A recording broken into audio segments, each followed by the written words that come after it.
In this video we're going to take a look at addition and subtraction again, but now with floating point numbers.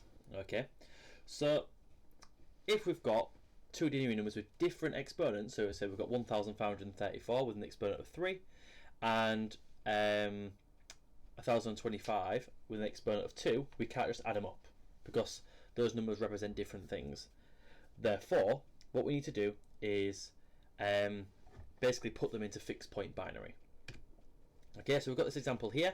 We've got these two numbers. So we've got the first one is 0.110000 with an exponent of 1, and the next one is 0.1111 with an exponent of 3.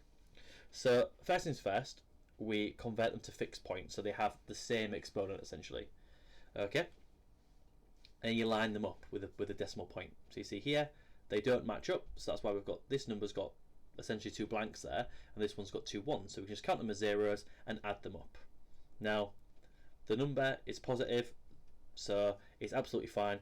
We need to make sure that it's normalized, so instead of it being 1001, it's 01001, which means that our exponent would have to then change to make it make sense. So that's a number, it needs to be 4 in. We've got an extra number there, so it's going to move 1, 2, 3, 4, hence the exponent there of 4. Really easy to do. Just takes a lot of practice. If we're subtracting, it's exactly the same thing. We convert them to fixed point. Then the second number, the one that's going to be subtracted, we convert that to its complement and add them up, and then make sure that it's normalized, just like in the previous video. So example here, we've got 0.11010000 with an exponent of 4. Take away 0.111000 with an exponent of 3. So we convert them to fixed point. Then we find the 2's complement of the number representing b, add them together, which gives us 0.11000000 and the exponent of 3. So now let's take a look at an exam situation. So these kind of questions are where it starts to get a little bit difficult. Okay, this is where most of my students struggle. So we've got 4 bits for the mantissa. So we've got 0, 1, 1, 0 is the first number, and we've got 0, 0, 1, 0 for the exponent. So we've got 0, 0, 1, 0, so that's going to be 2. This one 0, 0, 1, 1, so that's 3, and then the other mantissa is 0, 1, 0, 0, so there. So what I do is I take the first number, I just take the top one for now. And I work out where the decimal point is supposed to be. So it's 2, so it starts there, 1, 2. Okay, so that's where the decimal point should be. Okay, now on the second number, it's 0, 1, 0, 0 with an exponent of 3. So it's 1, 2, 3. So it should be there.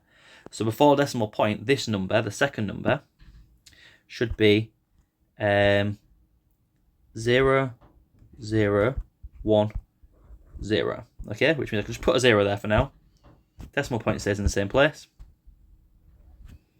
And a 0 there. So now it means that the exponent is 1, 2, 3. Okay, so that's the exponent. So the final part of the answer, that's going to be the exponent, 3. We're going to use the biggest one.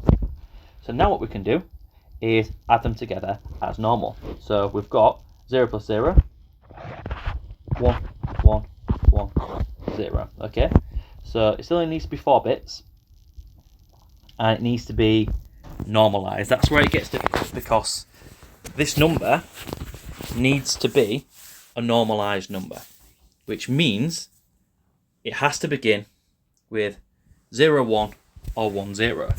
So this number itself, you think, oh, it's fine, we can just get rid of this 0 here, and it's a 4-bit and it's normalized, and that's what you do. Okay, so what we have to do is, if our number is 0, 1, 1, 1, how do we get it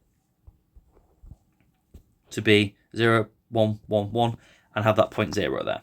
So this needs to move 1, 2, 3 places. So we've got 0, 0, 1, 1. Okay, where it can get difficult, this one itself wasn't, but you could get a question where essentially what you've got, you might have loads of zeros on the right hand side, in which case you have to massively increase the exponent to add in those numbers, which can be a little bit tricky.